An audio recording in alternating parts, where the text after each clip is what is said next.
folks. In this episode, we're going to be talking about harmony in the blues, specifically a very common chord progression, 1/7 to 4/7. And you may not be familiar with this particular bit of music theory terminology, but you are definitely familiar with the sound of these chords. Here they are.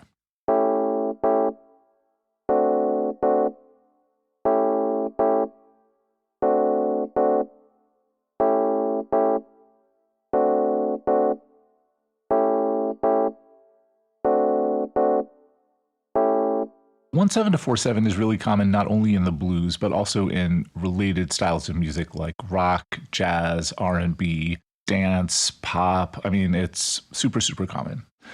And even though it's very simple and very common, Western tonal theory is powerless to explain it. There is no explanation for 1/7 to 4/7 in Western European tonal theory.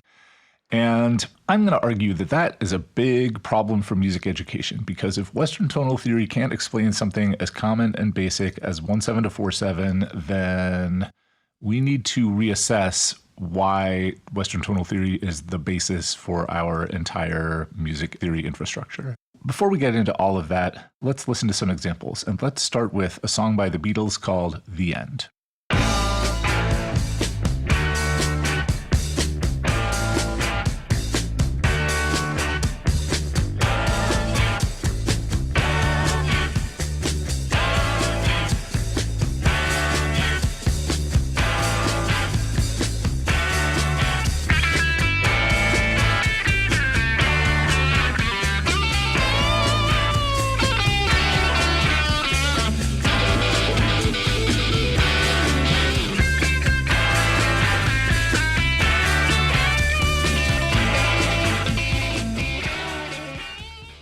This is the climax of side 2 of Abbey Road, the culmination of their whole recording career, except that they accidentally stuck Her Majesty on the end of it and then decided that they kind of liked the effect of it. And even though it was the last album they recorded, it's not the last album they released because Let It Be came out after that. Whatever. I don't care. The end is really the end, and it's a beautiful climax. And the centerpiece of it is this groove with guitar solos over it by Paul, George, and John in that order. They go Paul, George, John, Paul, George, John, Paul, George, John. What you're hearing is a repeated loop of the chords A7 and D7. And the A7 chord is an A major triad with the flat 7th G on top. The D7 chord is a D major triad with the flat 7th C on top. And that's it. That's all the harmony that there is in this groove. It's not much, but it's quite a sound. Yeah, it's a really rich and compelling sound in spite of its simplicity, or maybe because of its simplicity. We're going to talk about these guitar solos and the pitches that the Beatles are using for their guitar solos in a little bit. But let's run through some more examples of 1/7 to 4/7 from various styles and eras. So we'll take them in chronological order. From 1959, here is Oh Mary Don't You Weep, as recorded by the Swan Silvertones. But I believe the man said, Mary, oh, Mary, don't you weep. He said, Mary, oh, Mary, don't you weep.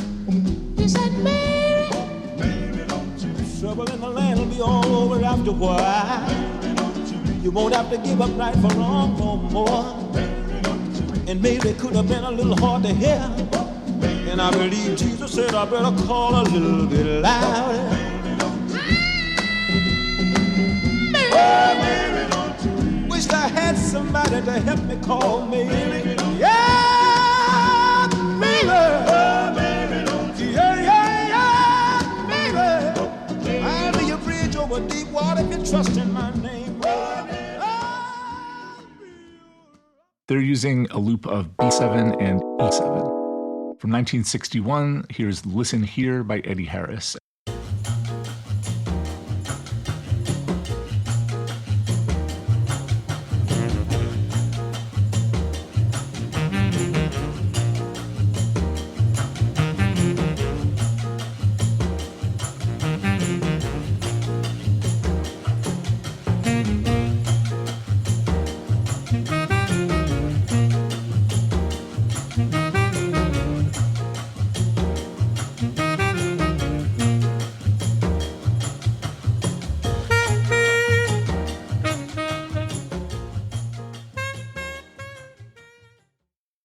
and this is B flat 7 and E flat 7. From 1964, here's Maybe the Last Time by James Brown. Maybe the last time. The last time. It may be the last time. The last time. Maybe the last time we shake hands. The last time. Maybe the last time we make plans. The last time. Oh, I don't know. Maybe the last time. The last time. I got a heart of... This is mostly a loop of G7 and C7. Then there is this turnaround at the end of the verse that goes A minor 7, D7, G, D7. And it is pretty common to combine this bluesier 1/7 to 4/7 loop with a more Western tonal theory sounding 2/5/1, the way that James Brown does. From 1966, here is Joe Zawinul's tune Mercy, Mercy, Mercy as recorded by the Cannonball Adderley Quintet.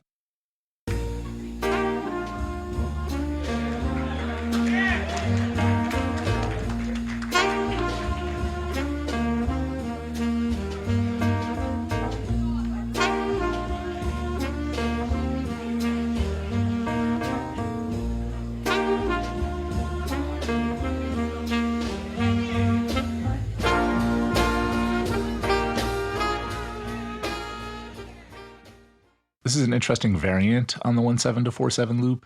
So we've got B flat 7, and then B flat 7 with D in the bass, with the third in the bass. And that D walks up to E flat in E flat 7. And then we have E flat 7 over G, E flat 7 with G in the bass, with the third in the bass. Pretty hip. From 1969, here's Feelin' All Right, written by Dave Mason and performed by Joe Cocker. Feeling all right. I'm not feeling too good myself. Yes, sir. Feeling all right. I'm not feeling that good myself. Why you shelter me for going back right? And even now I said, and I wonder why. This is a loop of C7 and F7. Also from 1969, here's You Can't Always Get What You Want by the Rolling Stones. I saw her today at the reception. A glass of wine in her hand. I knew she was gonna meet her connection. At her feet was a footloose man. You can't always get what you want. You can't always get what you want. You can't always get what you want. But if you try sometimes, well, you might find you get what you need.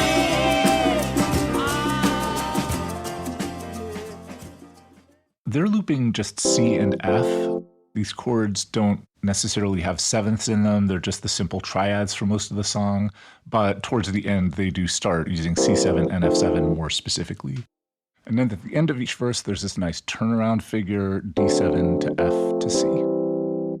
From 1974, here's Lively Up Yourself by Bob Marley and the Wailers.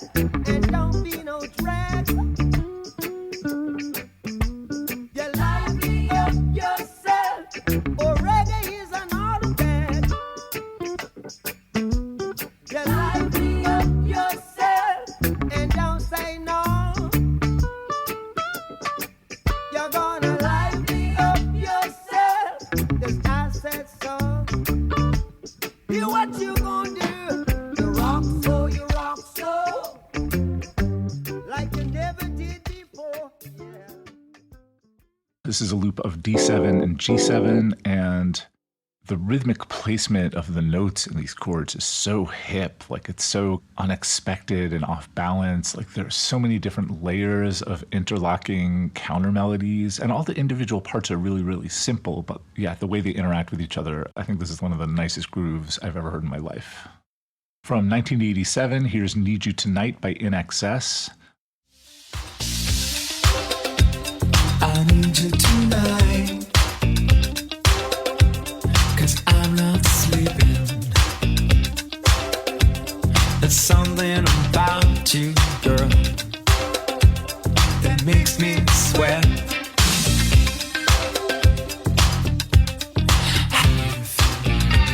I'm lonely. Can't think at all. Gonna live my life. This is a loop of C7 to F7. Kinda. It's ambiguous. Like it might be C minor 7 and F7. You might even want to hear it as C minor 7 and F minor 7, but I hear it as C7 and F7. From 1990, here's Groove is in the Heart by Deee-Lite.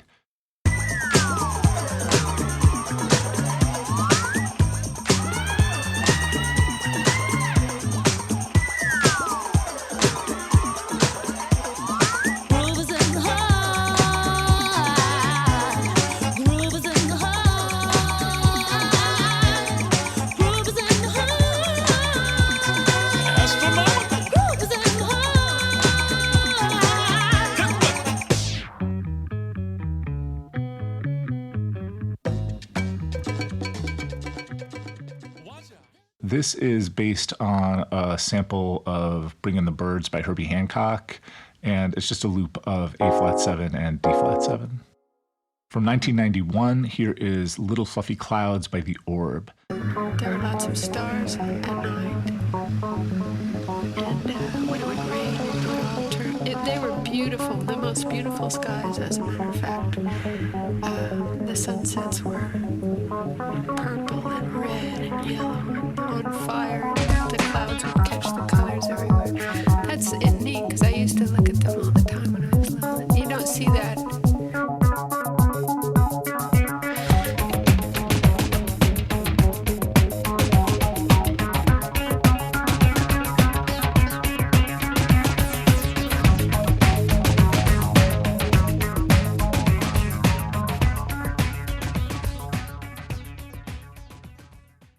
And the synth part is implying A flat 7 and D flat 7, kinda. They aren't full chords, and there's no thirds in the chords. So you might hear it as A flat minor 7 and D flat minor 7, but I just, by default, hear them as major.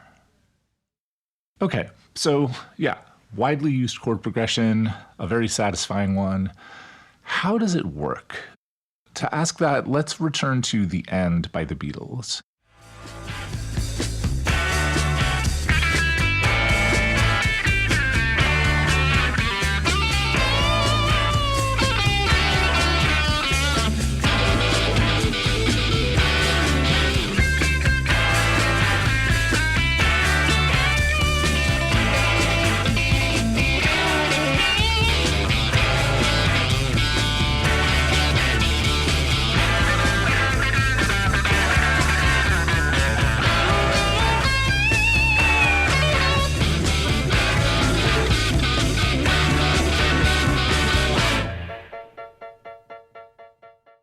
When I say that Western tonal theory is powerless to explain this loop, here's what I mean. The central pitch, the tonic of this groove is A. That A major chord is the main central harmonic home base. It's the tonic chord pretty clearly. So here's the A major scale. We've got A, B, C sharp, D, E, F sharp, G sharp, and A. And here are the chords that you can create from the pitches in the A major scale. These are the diatonic chords in A major. A, B minor, C sharp minor, D, E7, F sharp minor, G sharp diminished, and A. A7 is not from within the key of A major, because A7 has got G natural in it. Key of A major has got G sharp. So the A7 chord with its G natural is not found within the key of A. A7 actually comes from a different key, the key of D. The D major scale is D, E, F sharp, G, A, B, C sharp, and D. The chords you can make from the D major scale are D, E minor, F sharp minor, G, A7, B minor, C sharp diminished, and D. So A7 is the 5 chord, the dominant 7th chord in the key of D. You've got A, which is the 5th in the key, you got C sharp, which is the 7th, you've got E, which is the 2nd, and you've got G, which is the 4th. And this chord has a feeling of tension to it because there's this tritone between C sharp and G, which Western Europeans consider to be a very dissonant and tense interval. And what you really want to hear is that C sharp, the leading tone, the 7, going up to the tonic, D. And also you want to hear that G, the 4th, going down to the 3rd, F sharp. So that 5-7-1 resolution, that A7 to D resolution is like the defining harmonic gesture of the key of D major. It's the thing that communicates clearly we are in the key of D major, not A major. Even though that A chord comes first and feels like home base, what Western tonal theory is telling us is A7 is a secondary dominant. It is a dominant from outside the key that's setting up a different chord to be the tonic. And so the actual tonic is D. Okay. But then the second chord is not D, it's D7. D dominant 7th. And Western tonal theory says, okay, D7 is not part of the key of D. D7 has got C natural in it. Key of D has got C sharp. So what's actually happening is that D7 is from the key of G.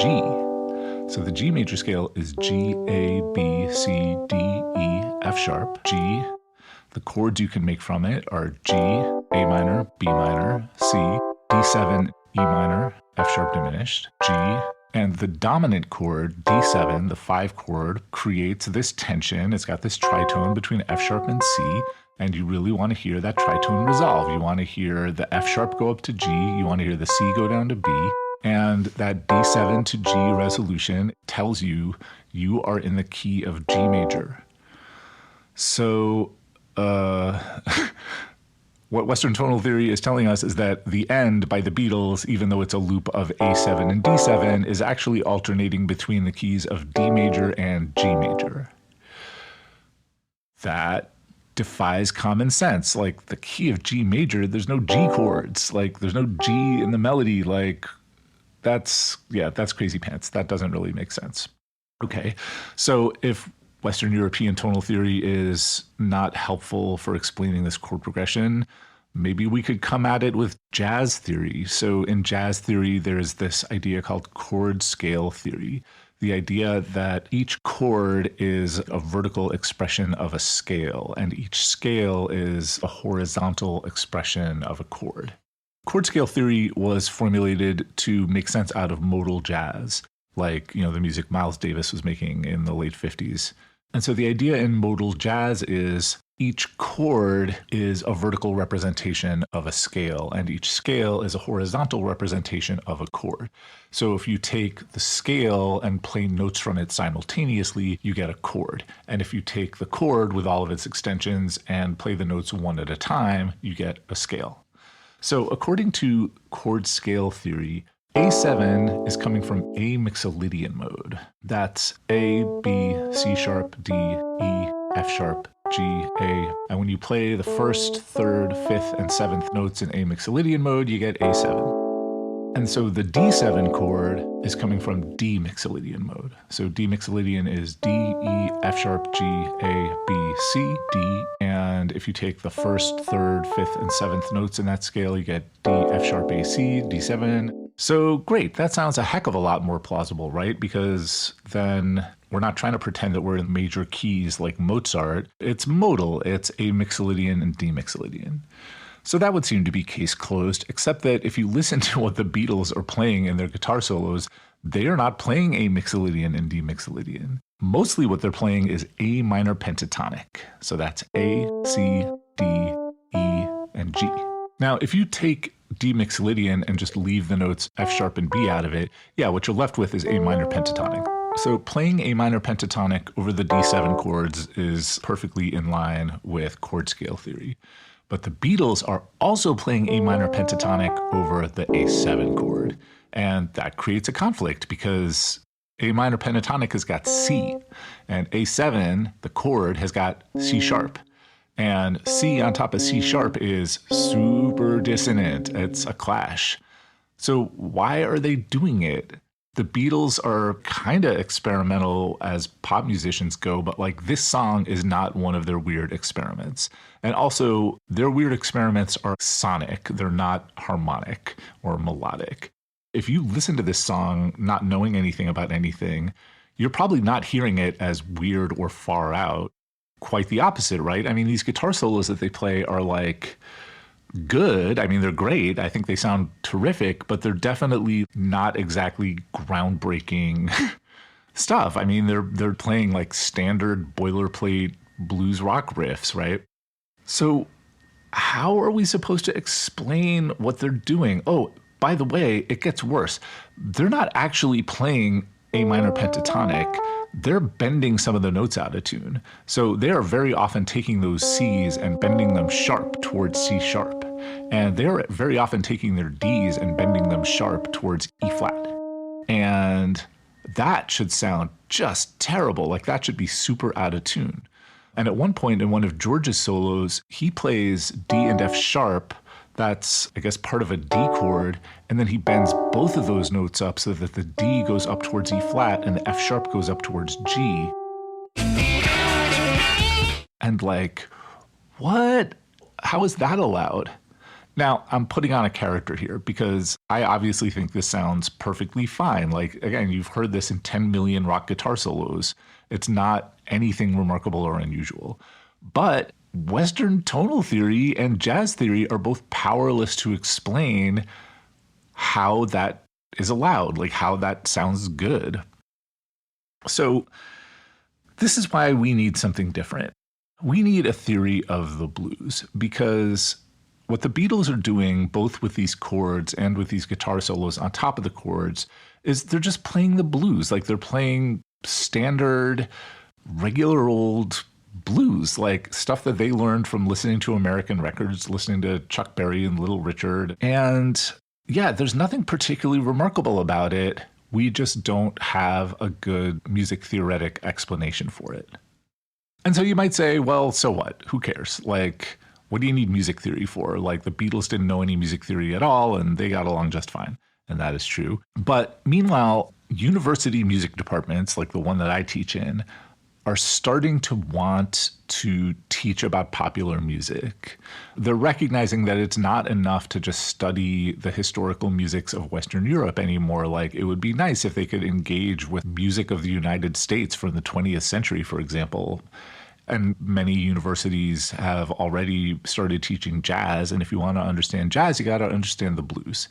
And if you read textbooks, if you read jazz theory books, and if you look at the popular music theory books that are starting to appear, they don't know what to do with the blues, really. Like, jazz theory books will give you some weak sauce about chord scale theory and mixolydian mode. Probably the best music theory book for Anglo-American popular music that I've seen is The Practice of Popular Music, Understanding Harmony, Rhythm, Melody, and Form in Commercial Songwriting by Trevor DeClercq. And it's a new book. It just came out last year in 2024. And I think it's really great, except for its explanation of the blues, because what Trevor DeClercq is trying to say is, oh, the blues is a form of modal interchange. So a song like The End, yeah, it's sort of in A major, but then it's borrowing the A7 chord from like parallel A mixolydian mode, I guess. And then it's borrowing the D7 chord from parallel A Dorian mode or D mixolydian mode, same pitches. And that, you know, the C natural that the Beatles are playing and the melody on top of it is borrowed from A natural minor. And so it's this like complex of parallel modes overlaid on top of each other. That's not the worst explanation I've ever heard. Like, that does give you the pitches that the Beatles are using, but it doesn't really explain anything. The Beatles are not thinking about mixolydian mode and A minor. they're just playing the blues, right? Also, Trevor DeClerc's explanation says nothing at all about the bent notes, about the blue notes. And to his credit, Trevor DeClerc is very clear that he doesn't have an explanation for those, but I think we can do better.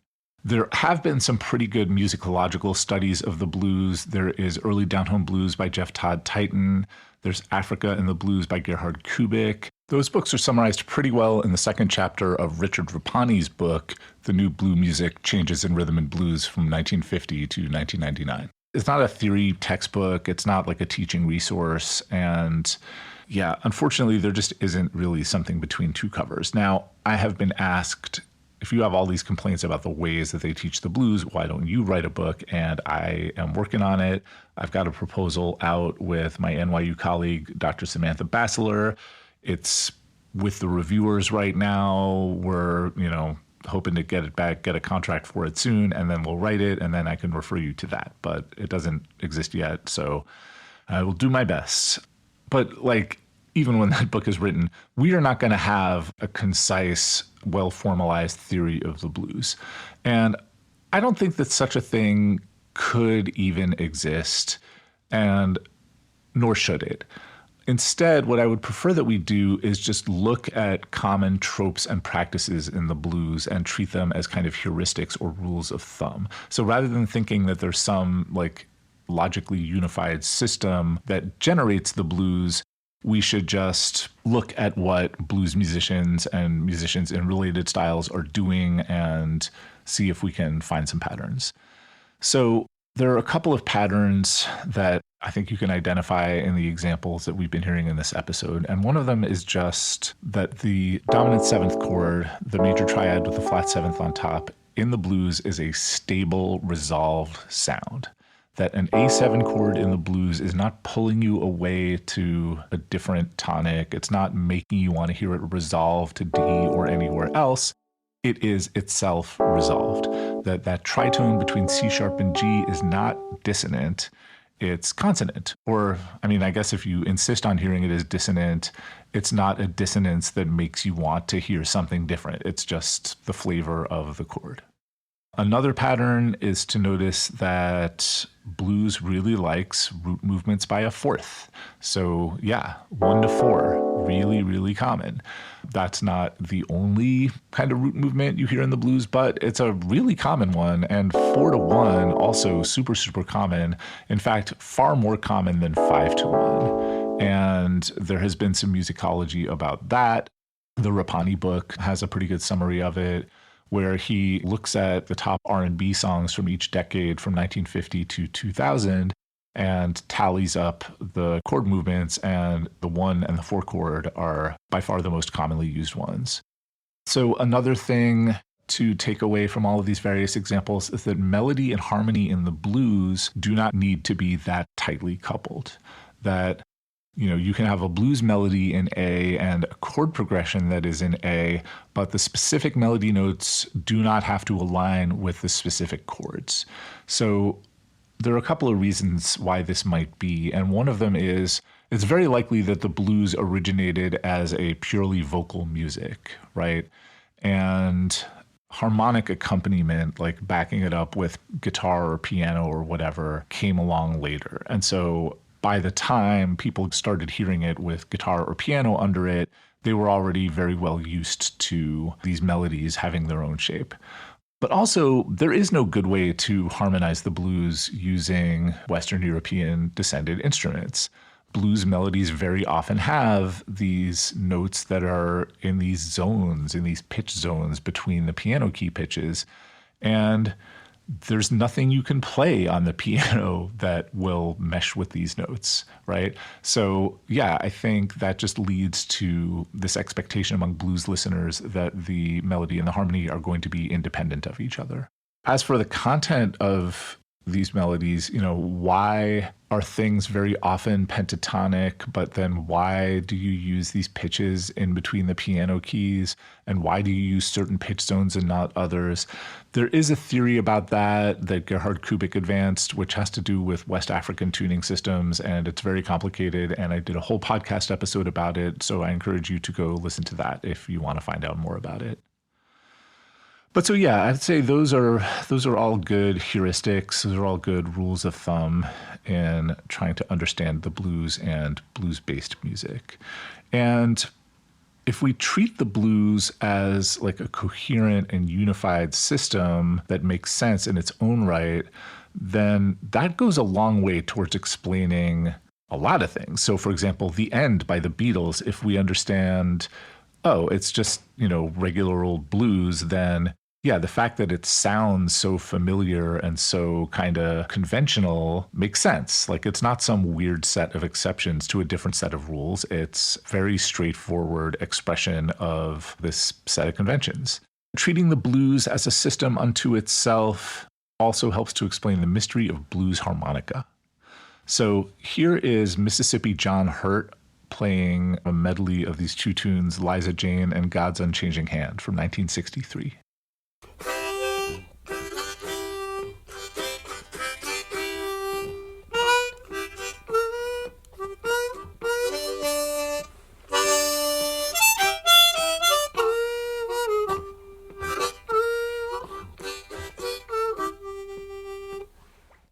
He's playing and singing in the key of G. However, he is using a harmonica in the key of C. Harmonicas were invented in Western Europe, and the idea was they would be able to play the 1 chord and the 5/7 chord in whatever key. And that's not very much harmony, but that's enough for the simplest kinds of Western European folk and popular music and very simple classical music. However, for the blues, you do not want to be locked into a major key because that's not what the blues is. And so what blues musicians discovered at some point between 1870 and 1920 is that a C harmonica, if you blow into it, produces the notes C, E, G, C, E, G over and over in octaves. And if you draw through it, if you inhale through it, you get a G9 chord. That's a G7 chord, G, B, D, F, plus a 9th A. So in other words, when you inhale through the harmonica, you get all the notes in C major except for the C major triad. And so the idea is you blow and you get a C chord, and you draw, you get a G7 chord with the 9th on top, and that's it. That's what the harmonica does. But what blues musicians figured out sometime between 1870 and 1920 is that if you just mentally reverse the roles of the blown and drawn notes on the harmonica, then it becomes a heck of a lot more useful for playing the blues. So if you think of the drawn notes as 1, as the tonic, if you think of that G7 as the 1/7 chord in the key of G, then you can use the harmonica to play the blues in G because you get F natural, you get the flat 7th. And then if you blow, you get a C chord, the 4 chord. So you can do 1 to 4. Now you can't play C7 by blowing, but you can easily get a B flat by playing your B, by drawing on your B and then just bending it down. And actually it's pretty easy to bend all the notes down in your G7 chords. You can get all kinds of useful blue notes that way. You can bend D down towards D flat, and you can bend F down towards E, or you can just use your G7 chord as the 1/7 chord. So that's what Mississippi John Hurt is doing in this recording. Treating the blues as a system also helps to explain an interesting quirk of these 1/7 to 4/7 grooves, which is that scale degree 4 as a melody note is just not felt as very dissonant against the 1 chord. Let's listen to a recording by the Staple Singers. This is a spiritual called This May Be the Last Time from 1954.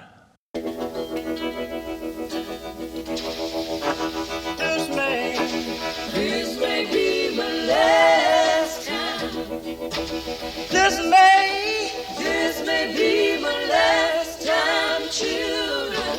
This may be my last time. Maybe my last time. I don't know. Okay, so the chords are E7, This may be my last A7, E7, A7, E7. The thing is, Pop Staples, who's playing the guitar accompaniment, just plays an E7 chord the entire time. Like he never plays A. And so, they're singing a very clear A7 chord with the note A in it, but he's playing E7 with a G sharp in it, or at least an implied G sharp. And in Western European tonal theory and in jazz theory, 4 is considered very, very dissonant over a major triad. The rub between 3 and 4, that's considered unacceptably dissonant. And if you're going to do it, you better resolve it quickly. And in the blues, I guess they don't necessarily hear it as that dissonant. Like they just hear it as a color. And I guess you could hear the Staples use of A7 as being a kind of suspension or a kind of tension that then gets resolved when they go back to E. But now let's listen to another song. This is They Say I'm Different by Betty Davis from 1974.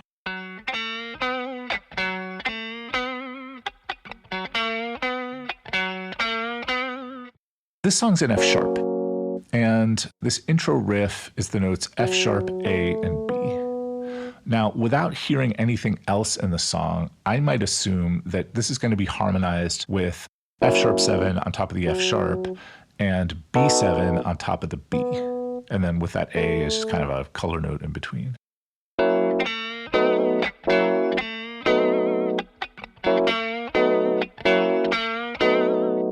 But no, that's not what happens in the song. The song is just F sharp 7 all the way through. They say I'm different cause I'm a piece of sugar cane. Sweet to the core, that's right, I got a rhythm. My great-grandma didn't like the foxtrot. Now instead she spit, it's nothing boogie jam or jam. Spit on!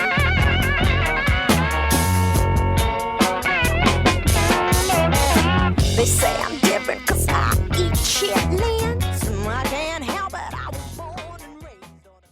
And so when the guitarist is playing the note B, it's just on top of the F sharp 7 chord, and F sharp 7 has A sharp in it, and that should be a conflict against B.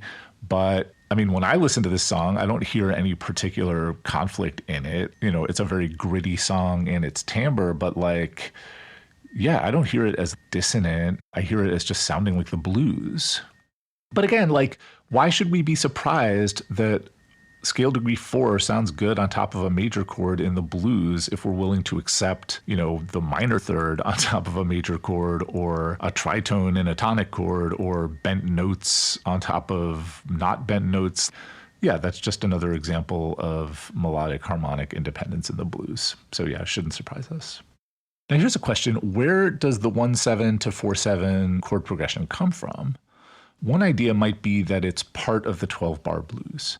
So here's a recording by Little Walter Jacobs called Juke from 1952. It's blues in E.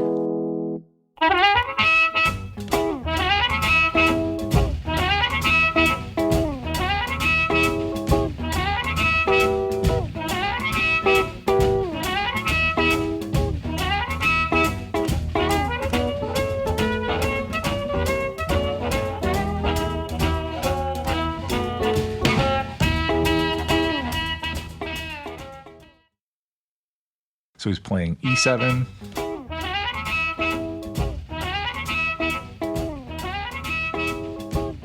A7, E7, E7, A7, E7, E diminished, E7, B7. So if you just look at measures 3 to 6 of that 12-bar form, then you just get E7, E7, E7, E7, E7, E7, E7, A7 to infinity. So yeah, is that where it comes from? Maybe. I don't think so. It's hard to know because, you know, before the advent of audio recording, there's just no good documentation of the blues at all. My suspicion is the original harmonic accompaniment in blues is just a single dominant seventh chord. It's just 1, right? And that the next thing they thought to add was 4 or 4-7, and that the 12-bar blues form with its 5-7 chord came later on. There's no way to prove that, but that would be my guess. If you listen to blues songs, it's actually fairly common for them to omit the 5-7 chord, and it's much more rare for them to omit the 4-7 chord. So here's Boogie Chillen by John Lee Hooker from 1948. This is in B, And the whole tune is just B7 and E7. There's no 5 chord. Well, my mama, she didn't lie me. She had to stay out all night long. Oh, Lord.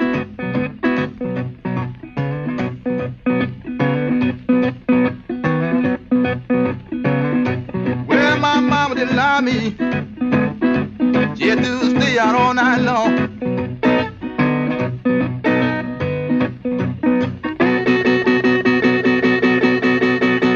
I didn't care if she didn't lie. I was boogie boogie in a house.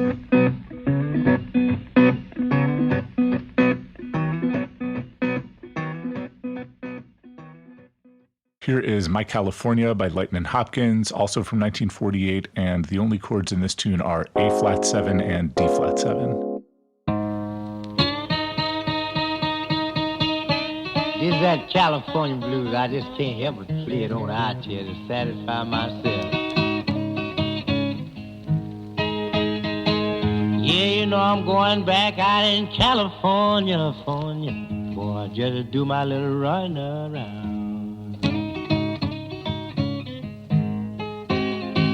You know I'm going back out in California, California. Boy, I do my little run around. So when I wake up the next morning, you know the news ain't over town.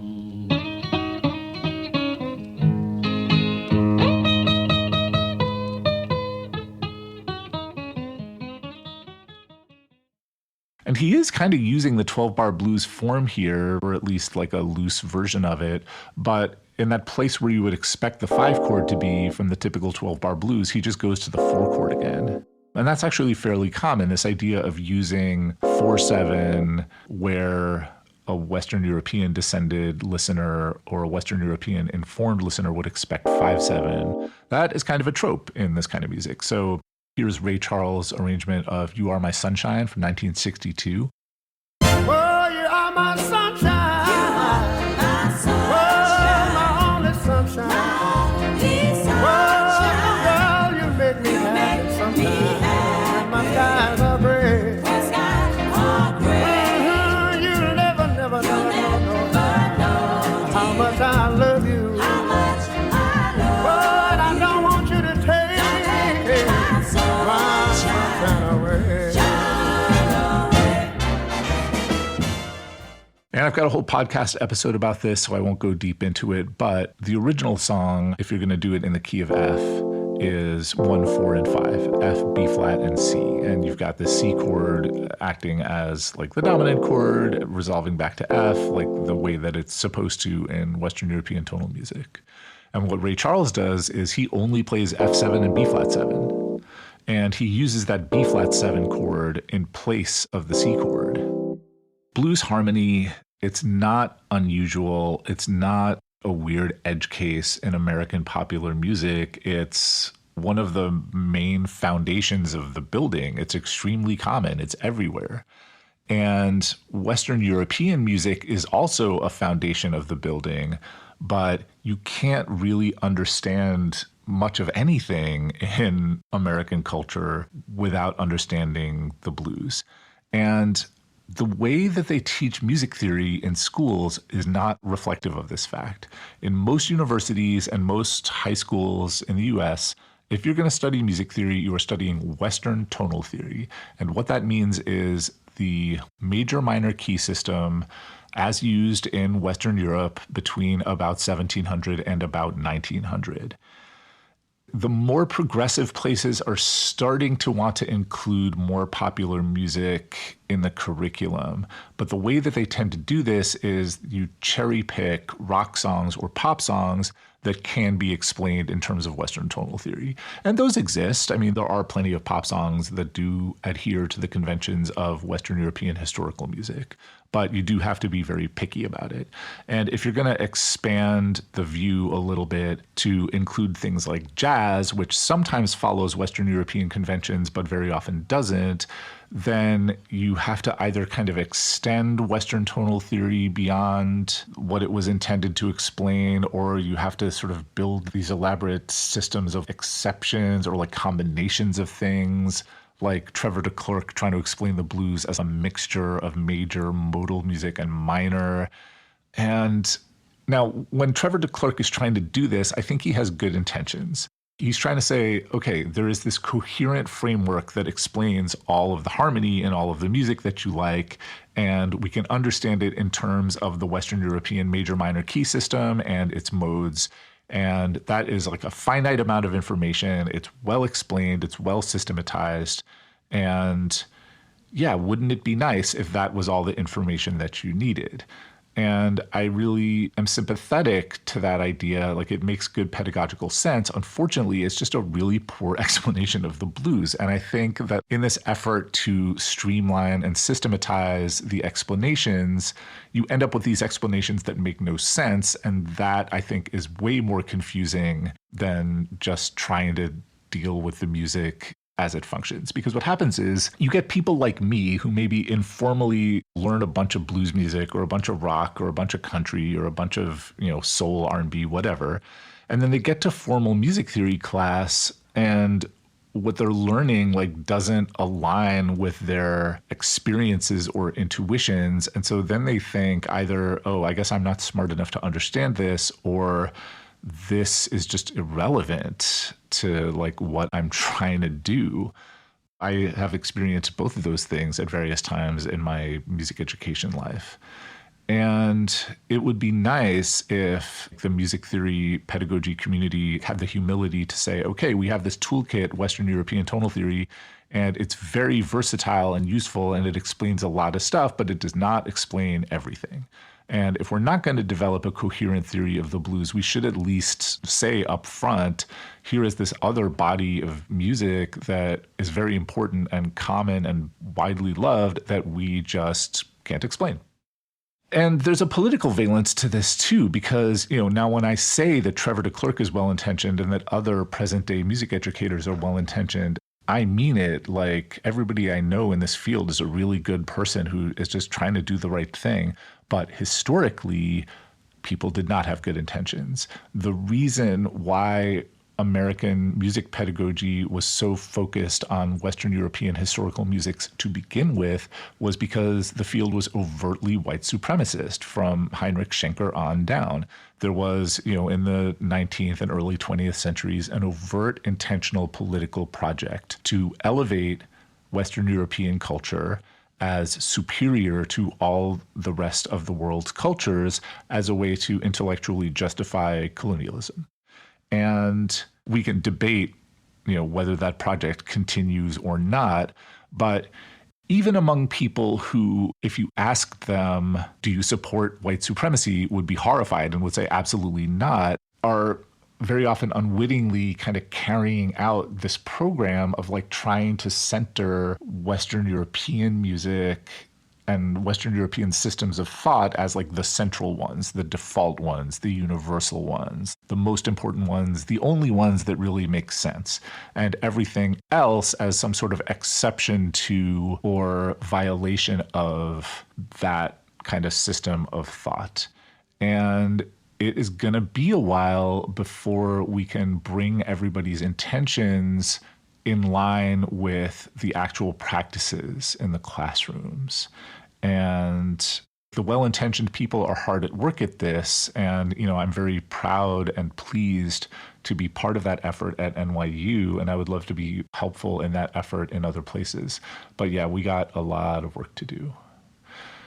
In the meantime, let's just enjoy the blues for what it is and understand it to be the coherent and beautiful music that it is, and see if we can refocus our teaching and learning around that. Thank you very much for listening.